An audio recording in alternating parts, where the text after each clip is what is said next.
são as atitudes que marcam a história do amadurecimento e frutificação do povo de Deus. O povo de Deus que amadurece e frutifica, ele tem uma história contada na Bíblia e contada também no dia a dia daqueles que andam com o Senhor. E essa história de amadurecimento e frutificação revela algumas atitudes que nós precisamos ter.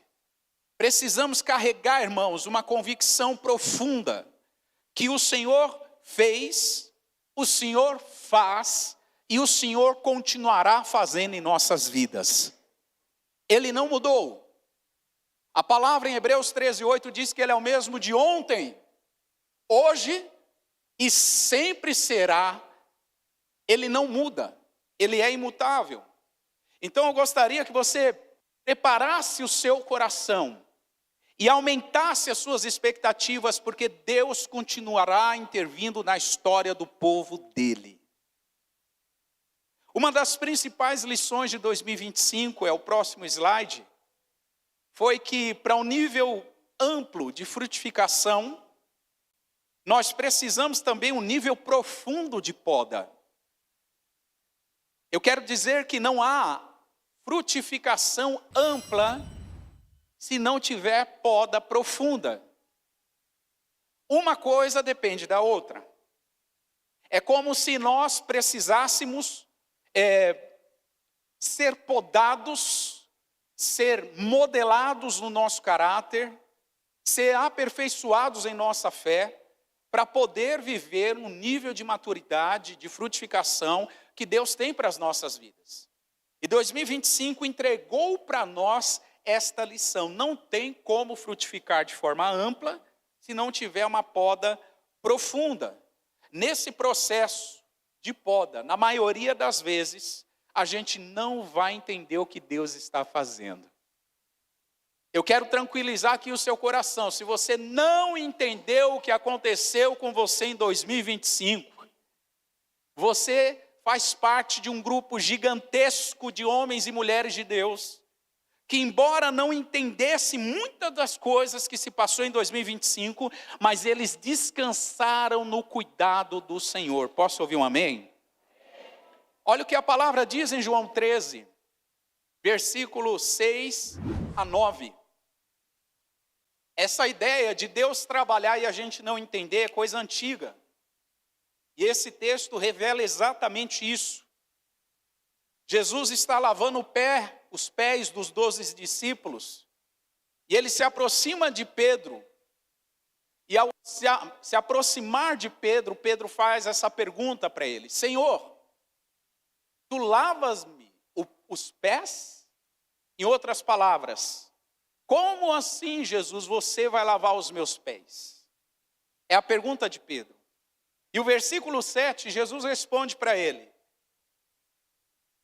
Respondeu Jesus e disse-lhe: o que eu faço agora, não sabes tu. Agora. Mas tu saberá quando, gente? Presta atenção nisso. O que Jesus está dizendo para Pedro aqui? Algo muito simples. Pedro, tem coisas que eu faço na sua vida que você não entende agora. O fato de Jesus lavar os pés dos discípulos, a maioria deles não entendeu. Pedro, inclusive, questionou. Mas Jesus, no questionamento de Pedro, diz para ele assim: você não entende agora, mas você saberá depois. Aconteceram algumas coisas em 2025 que você está encerrando um ano sem entender. Aconteceram alguns episódios, algumas circunstâncias na sua vida em 2025 que você vai encerrar o ano sem entender. E isso não é falta de fé, isso não é falta de confiança em Deus, isso tem a ver com um propósito que é maior do que a gente. Você diz amém? Quantas vezes, irmãos, por não entender o que Jesus está fazendo, a gente responde da mesma forma que o Pedro. E o que o Pedro respondeu aqui: o Senhor não vai lavar meus pés. Quantas vezes, por não entendermos, a gente dá negativas para Jesus. Quantas vezes, por não compreendermos, a gente diz: o Senhor não sabe o que o Senhor está fazendo. A gente questiona. E dentro do questionamento de Pedro, Jesus disse para ele, ainda agora no versículo 8, Jesus disse: se eu não te lavar, você não tem parte comigo. E aí o versículo 9, Pedro se rende a Jesus e diz: tá bom, Senhor, já que o Senhor vai me lavar, lave não apenas os meus pés, mas lave também minhas mãos, minha cabeça, me lave por completo. O que Pedro está sinalizando aqui, irmãos, que tem coisas que a gente não entende o porquê o Senhor está fazendo. O porquê o Senhor está permitindo. E isso não é uma exceção nossa. Eu repito isso e eu insisto nisso. Você não é uma exceção. Homens da Bíblia, mulheres da Bíblia, os heróis da fé, passaram por circunstâncias que eles mesmos não entendiam. É mais ou menos assim, imagine a sua vida como uma estrada cheia de curvas como essa aqui. Imagine a sua vida cheia de curvas, como uma estrada cheia de curvas sinuosas, e você não sabe o que aguardar da próxima curva. Quantos aqui já desceram para a Baixada, já foram para o litoral norte, já foram para o Rio de Janeiro, já pegaram serra, sabe do que eu estou falando? Você desce em velocidade mínima, com uma visibilidade horrível, e você não sabe o que te espera na próxima curva. Você não sabe. Você não sabe se tem ladrão, você não sabe se tem um carro parado, você não sabe. E muitas vezes você pega neblina na serra, para piorar a situação. A visão fica prejudicada. Você não sabe o que te aguarda, a visão fica prejudicada, e isso é assustador. Quantas vezes isso aconteceu na sua vida em 2025? Quantas vezes você se viu numa estrada sinuosa, sem saber o que te aguardava ali na frente? A boa notícia do Evangelho é que o nosso Pai conhece todo o percurso. O nosso Pai já está no destino final. E Ele já sabe o que vai acontecer. E há um convite da parte dele a confiarmos no seu cuidado. Jeremias 29, verso 10 e 11. A palavra do Senhor diz: porque assim diz o Senhor: certamente que passados 70 anos na Babilônia, vos visitarei e cumprirei sobre vós a minha boa palavra, tornando-vos a trazer a este lugar. Era a promessa de Deus para os judeus. Antes mesmo deles serem enviados para a Babilônia, o Senhor disse que eles iriam, o Senhor disse quanto tempo eles ficariam, e o Senhor disse que traria eles de volta. Olha, irmãos, Deus já estava com um plano todo pronto, todo elaborado. O versículo 11 vai mostrar acerca desse plano. A palavra diz: porque eu bem sei os pensamentos que penso de vós, diz o Senhor, pensamentos de paz e não de mal, para vos dar o fim que esperais. Ouça isso, a sua vida pode estar toda sinuosa como aquela estrada que nós vimos na imagem, mas o Senhor sabe os pensamentos que Ele tem ao seu respeito. O Senhor sabe que Ele tem pensamentos de paz. Ele tem pensamentos para te dar um futuro e uma esperança. A gente não vai entrar 2026 como gente desesperada, confusa. Não! Nós vamos entrar confiantes, convictos de que o nosso Deus conhece todo o trajeto, conhece toda a nossa vida. Então, nós precisamos olhar as atitudes que marcaram e continuam marcando a história do povo de Deus. Quais são essas atitudes que faz o povo de Deus romper ciclos, fazer transições e chegar do outro lado bem, perseverante, esperançoso, cheio de fé. Quais são essas atitudes? Primeira atitude, nós precisamos manter uma busca de todo o coração. Diga isso comigo, buscar de todo o coração. Ouça isso, buscar de todo o coração é mais do que querer as bênçãos de Deus. Porque alguns de nós até buscamos o Senhor, mas buscamos com algum interesse. Mas buscamos porque precisamos de uma resposta. Mas buscamos porque queremos ser abençoados. Esse nível de busca que o povo de Deus na Bíblia e o povo de Deus ao longo da história praticou, é um tipo de busca diferente. Não é buscar pelo que ele pode fazer, mas é buscar a presença, a face dele de maneira sincera e de todo o nosso coração. Jeremias 29, versículo 12. Olha o que a palavra de Deus diz, vocês podem ler 1, 2, 3.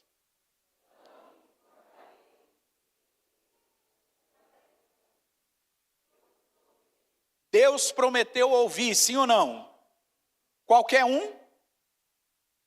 Eu vou repetir a pergunta. Deus prometeu ouvir, sim ou não? Qualquer um? Não. Olha o que o texto diz. Quem invoca, quem ora, e versículo 13 vai complementar. Quem busca o Senhor de todo o vosso coração. Uma busca que envolve tudo que a gente tem. Uma busca que nos absorve por completo. Não é uma busca interesseira, irmãos. Não é uma busca pelo que o Senhor pode fazer por nós. É uma busca por quem Ele é. De todo o nosso coração. Quando essa busca acontece, o versículo 14 se cumpre. O texto diz, serei achado de vós, diz o Senhor, e farei voltar os vossos cativos e reunir-vos-ei ou congregar-vos-ei todas as nações de todos os lugares para onde vos lancei, diz o Senhor, e tornarei a trazer-vos ao lugar onde vos transportei. Essa busca de todo o coração acontece quando a gente cultiva momentos diários com Jesus. Eu vou repetir isso de maneira bem calma. Cultivar momentos diários com Jesus. Esse cultivo tem a ver com priorizar Ele sobre outras atividades. Como você prioriza um relacionamento importante? Eu tenho certeza que se você estiver no seu trabalho e chegar um WhatsApp do seu chefe dizendo, venha na minha sala, preciso falar com você, você atende rápido. Marido que está na rua e recebe um WhatsApp da esposa, precisa ler rápido. Rápido. Hã? As mulheres podem demorar, não tem problema. Mulher demora, mas os homens têm que ser rápido. Rápido. Porque é um relacionamento importante. Se o teu filho te manda uma mensagem, você responde rápido. Por quê? É um relacionamento importante. Agora deixa eu te perguntar. E se Jesus te chama para um momento com Ele no seu dia? Como é que você responde? Você diz para ele, mais tarde, Jesus, agora não dá. Você diz para ele, amanhã. Você diz assim para ele, Jesus, domingo eu vou para a igreja e vou ouvir a palavra. Domingo eu ouço a palavra, viu? Agora não dá. Esse tipo de busca, irmão, não é uma busca de todo o coração. Esse tipo de busca é uma busca utilitária. A gente está buscando quando a gente quer, quando dá na telha, e não quando Ele nos chama. Jesus está chamando o seu povo para ter intimidade com eles. Jesus está te chamando. Jesus está te chamando nos sonhos. Jesus está te chamando, às vezes você assistindo um filme, uma série. Jesus às vezes está te chamando ao ler um livro. Jesus está te chamando através de uma pessoa para momentos íntimos com Ele. Precisamos priorizar isso. Precisamos priorizar isso. Uma busca de todo o coração envolve um esforço consciente para buscar a Deus, mesmo se a gente não tem vontade. Porque eu vou te dizer uma coisa, viu? Se você espera ter vontade para ter momentos íntimos com Jesus, você nunca vai ter. Jesus mesmo disse que o Espírito está o quê, gente? Pronto. E a carne é? A carne não quer momentos íntimos com Jesus. Sabe o que a carne quer? Que a gente fique maratonando séries. Sabe o que a carne quer? Que a gente fica enchendo a barriga de churrasco. E é bom, irmão. É bom. Sabe o que a carne quer? A gente ter 2, 3 horas para conversar com as pessoas. Mas a carne não quer que a gente se incline às disciplinas espirituais.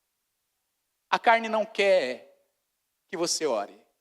A carne não quer que você leia a Bíblia.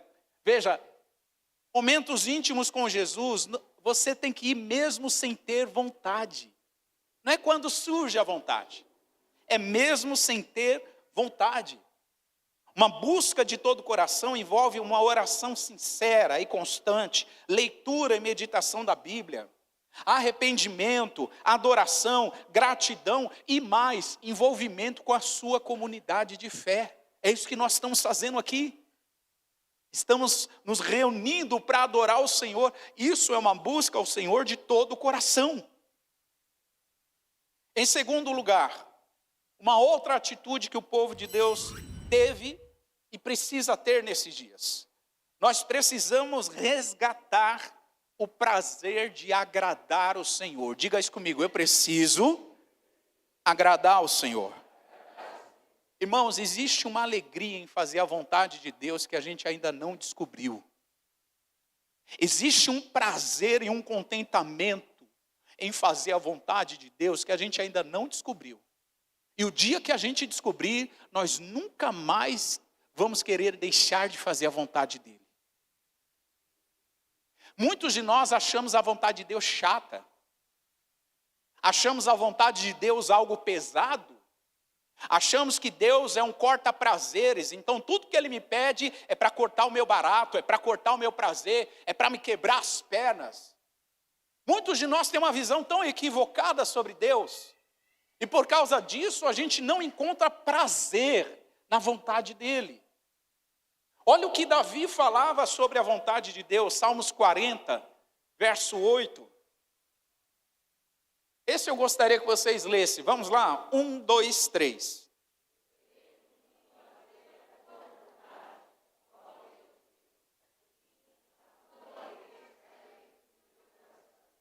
Percebam, Davi sentiu o que ao fazer a vontade de Deus, gente?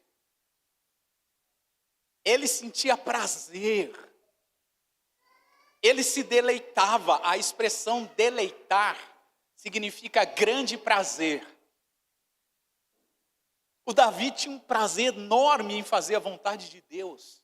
E ele chegou a dizer, Senhor, a tua lei está dentro do meu coração e eu sinto grande prazer em fazer a tua vontade. A pergunta é, por que a gente não sente esse prazer, irmão? Por que para muitos de nós a vontade de Deus é chata? Deus é um corta-barato? João capítulo 8, verso 29.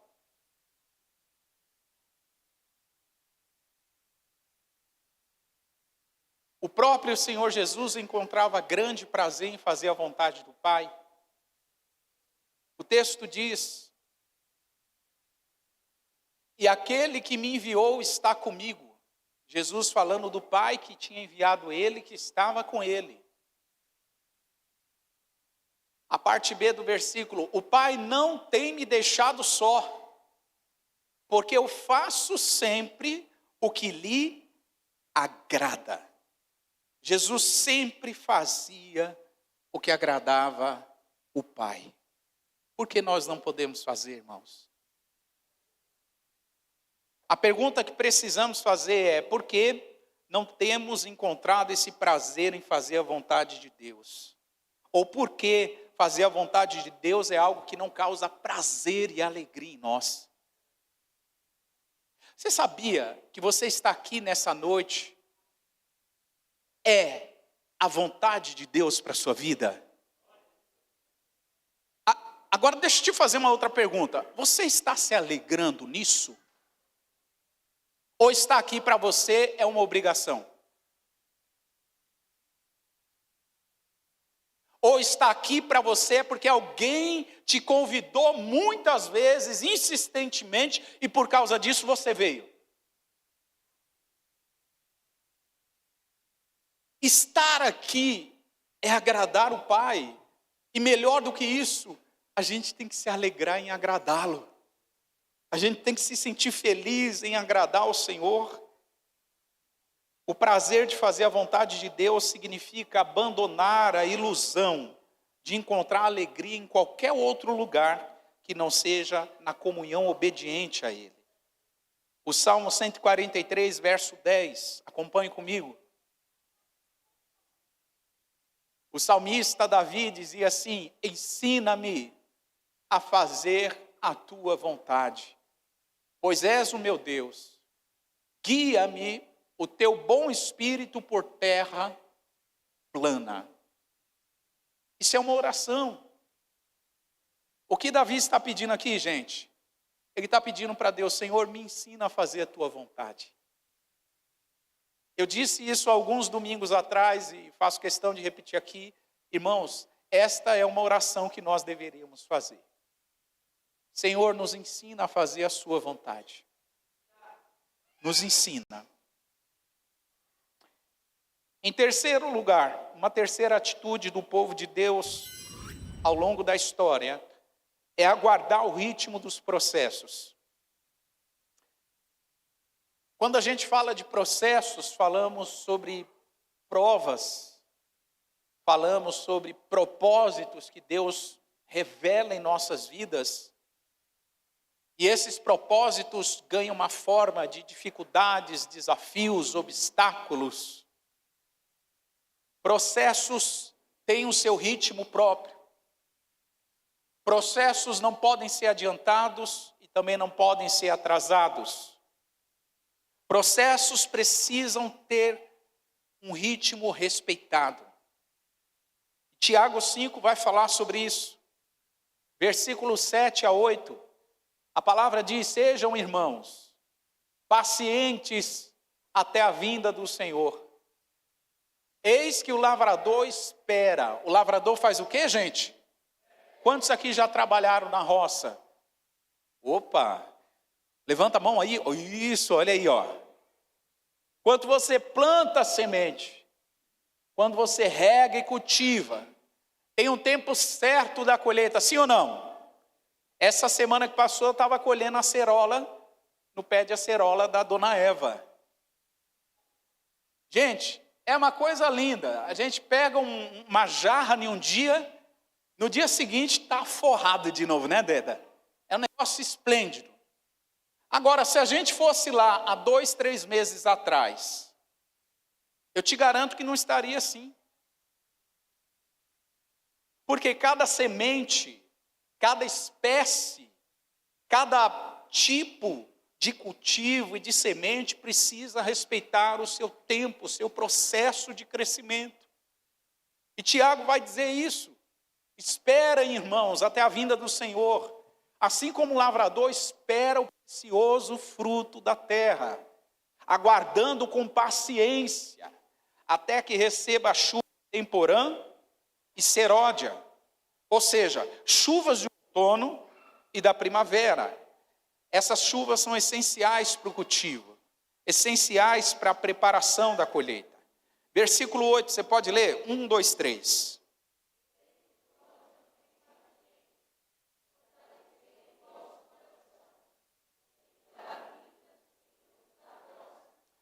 Duas informações: sejam pacientes e durante o processo fortaleça o coração, E o grande motivo para isso é porque a vinda do Senhor está próxima. Protege o coração. Guarda o coração. Respeita o processo. A gestação de algumas espécies do reino animal são impressionantes. Tem uma espécie chamada gambá d'água, um tipo de gambá que vive na Austrália. Ele demora 12 dias a gestação e o nascimento. Uma cachorra, uma cadelinha, ela demora em média 60 dias para parir e dar à luz os seus filhotes. Uma gata, 65 dias. Uma égua, demora 12 meses o processo de gestação. Baleias e golfinhos, de 17 a 19 meses. Elefantes, quase 2 anos. 22 meses. E tem uma espécie, salamandra alpina, que fica lá na Suíça. Essa espécie demora 3 anos a gestação. Cada espécie tem o seu processo para gerar vida. Cada semente tem um tempo de cultivo, de plantação, para que ela gere frutificação. Precisamos respeitar o tempo do processo. Eclesiastes 3, verso 1 e 2. Tudo tem o seu tempo determinado. E há tempo para todo propósito, aonde, gente? Há tempo de nascer e tempo de plantar e tempo de arrancar o que foi plantado. E aí a lista vai longe, eu não vou investir tempo lendo aqui. Mas ele fala sobre tempo de abraçar, tempo de deixar de ser abraçado, tempo de... enfim, tempos diversos na vida. O que eu gostaria que você fixasse aqui, uma atitude do povo de Deus ao longo da história, aguardar o ritmo dos processos. Em quarto e último lugar, e talvez uma das mais importantes atitudes do povo de Deus, é interagir com as promessas. Diga isso comigo. Deus quer que eu interaja com as suas promessas. Por que interagir? Deve ser a pergunta. Se Deus é tão grandioso, tão sábio, tão poderoso, pode fazer tudo sozinho, sem mim, por que eu tenho que interagir? Deve ser a pergunta que está na sua mente. Nós precisamos interagir porque boa parte das promessas de Deus são condicionais. O que isso quer dizer? Ela impõe uma condição. Deus faz, mas nós precisamos interagir com o que Ele está fazendo. Deus fará coisas novas na sua vida em 2026. Eu acho que você não ouviu. Eu vou falar de novo. Deus fará coisas novas, criativas na sua vida em 2026. Mas, por favor, interaja com o que Ele vai fazer. Porque muitos de nós não conseguimos interagir, aliás, não conseguimos nos alegrar com o que Deus está fazendo porque a gente não interage. A gente fica de braço cruzado. A gente acha que tudo tem que ser Deus que vai fazer. E tem coisas que não aconteceram em nossas vidas nesse ano porque a gente não interagiu. Você sabe do que eu estou falando. Tem coisas que não aconteceram na sua vida nesse ano porque você não interagiu. Não interagiu. Você ficou de braços cruzados esperando Deus fazer.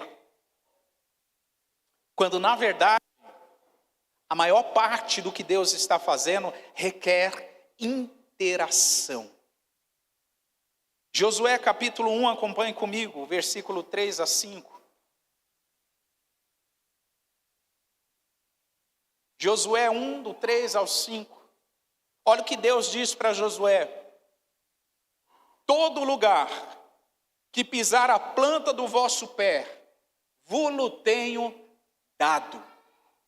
Como eu disse a Moisés, desde o deserto, desde o Líbano até o grande rio, o rio Eufrates, toda a terra dos heteus e até o grande mar, para o poente do sal, será o vosso termo. Deus está dizendo: Josué, o território que eu te dei é grande, é espaçoso, é gigantesco. Versículo 5, Deus diz assim para Josué: ninguém se susterá diante de ti, todos os dias da sua vida, como fui com Moisés, assim serei contigo. Não te deixarei e não te desampararei. Ô irmão, se eu ouvisse isso aqui do Senhor, eu ia ficar tão eufórico. Um território grande, o Senhor estaria comigo, o Senhor não me deixaria, não me desampararia, o Senhor ia me sustentar. Só que aí, a partir do versículo 7, vem a parte do Josué. Olha o que diz o verso 7. Tão somente, faça o quê? Esforça-te. Se esforçar não é parte de Deus, era parte do Josué. Tenha muito bom ânimo para ter cuidado de fazer conforme toda a lei que meu servo Moisés te ordenou. Presta atenção, ter bom ânimo de obedecer à lei, de fazer a vontade de Deus, não era a responsabilidade do Senhor, era a responsabilidade do Josué. Dela não te desvies nem para a direita, nem para a esquerda, para que prudentemente te conduzas por onde quer que andares. Verso 8. Não se aparte da tua boca o que, gente? Não apartar a boca da lei era parte do Josué e não de Deus. Era de Josué e não de Deus. Medita nele de dia e noite, parte do Josué, para que tenhas cuidado de fazer conforme tudo que nele está escrito, porque então farás prosperar o teu caminho e prudentemente te conduzirás. Eu já estou indo para o final, mas eu gostaria que você pensasse nisso. O Senhor garantiu para Josué a conquista da terra, a vitória sobre os inimigos, a presença e a proteção de Deus. O Senhor esperava de Josué pisar na terra, se esforçar, ter bom ânimo, não se espantar, liderar e guerrear. Agora deixa eu aplicar isso na tua vida. O Senhor garante a você as conquistas de 2026. Alguém pode dizer amém? O Senhor garante a você a vitória contra os seus inimigos. Alguém diz amém? O Senhor garante a você a presença e a proteção dele sobre a tua vida. Agora o Senhor espera de você que você pise na terra, que você se esforce, que você tenha bom ânimo, que você tenha prazer em fazer a vontade dele, meditar na palavra dele. O Senhor espera que você lidere. E antes de liderar os outros, nosso maior desafio é liderar nós mesmos. O Senhor espera que você guerreie.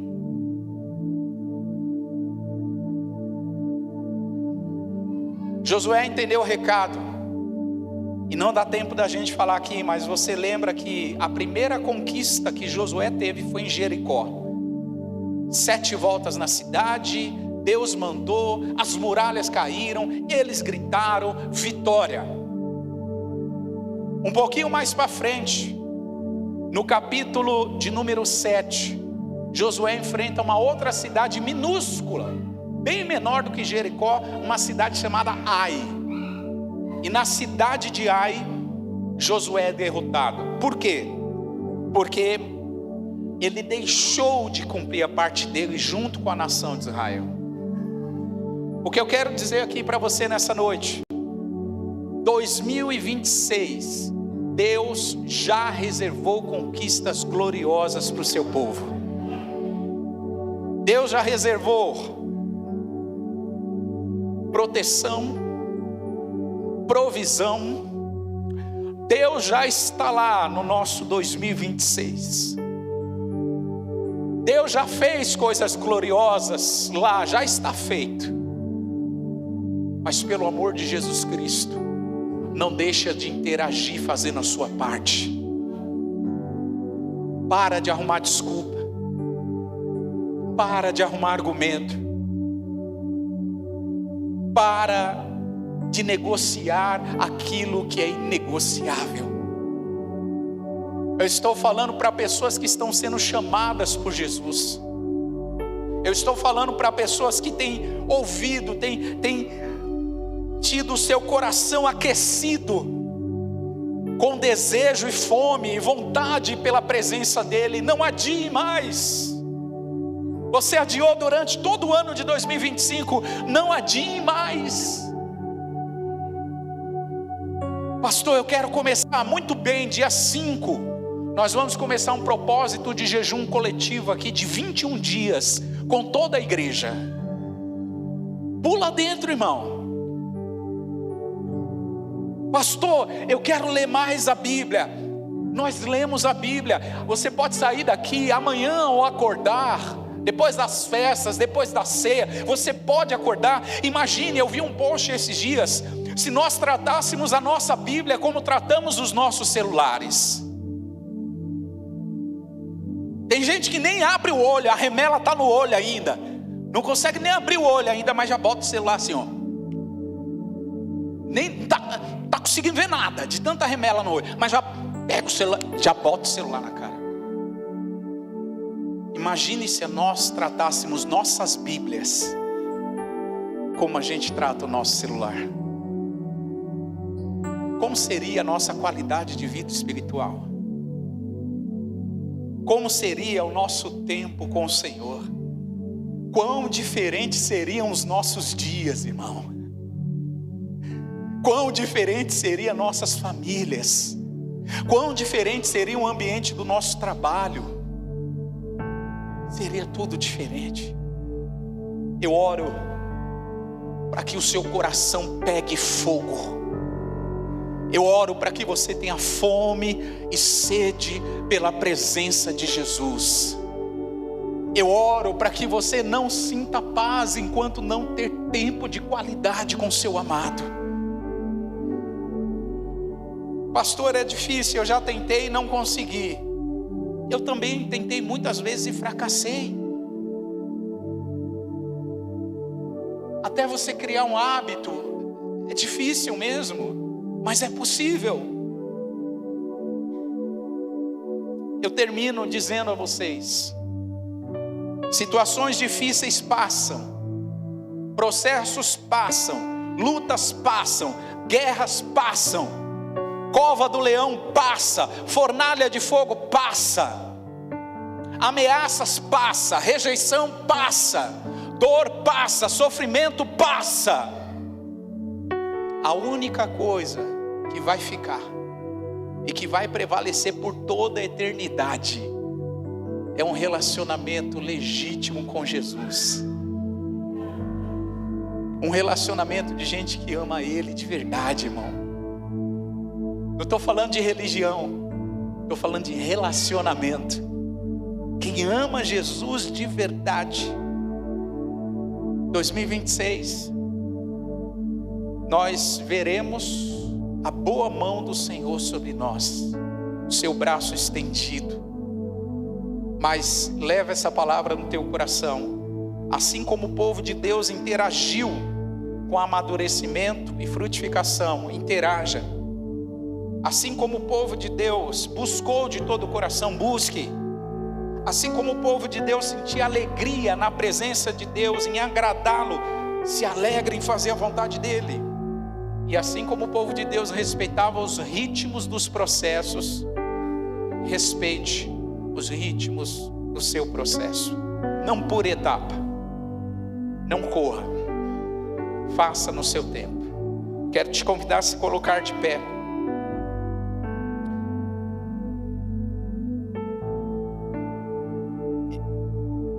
Assim que você se colocar de pé, feche os seus olhos. Esse é o momento de você fazer uma aliança com Jesus. Este é o momento de você renovar a sua aliança com Cristo. Esse é o momento de você fazer um acordo com Jesus para 2026. Esse é o momento de você confessar o que você assumiu de compromisso e não fez nesse ano. Nós te amamos, Senhor. Nós te amamos.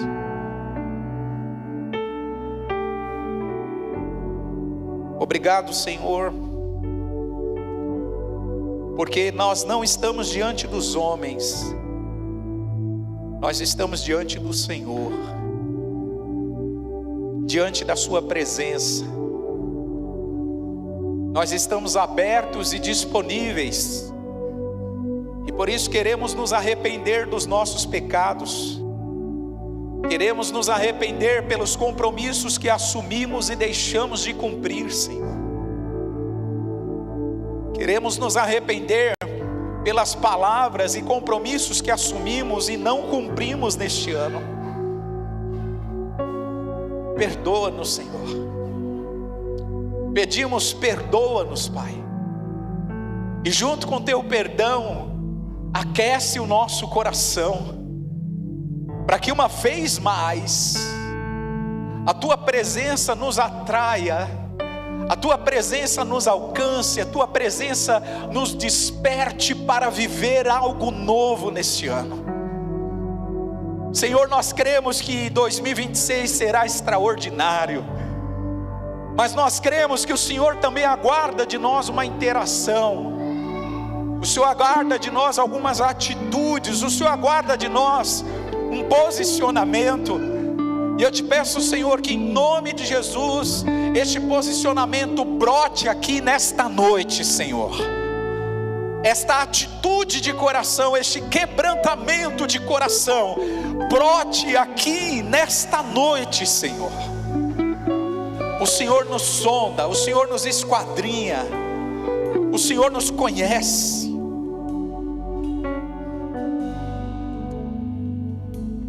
Jesus,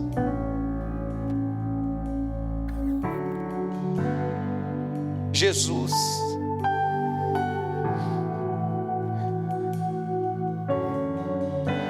querido, esse tempo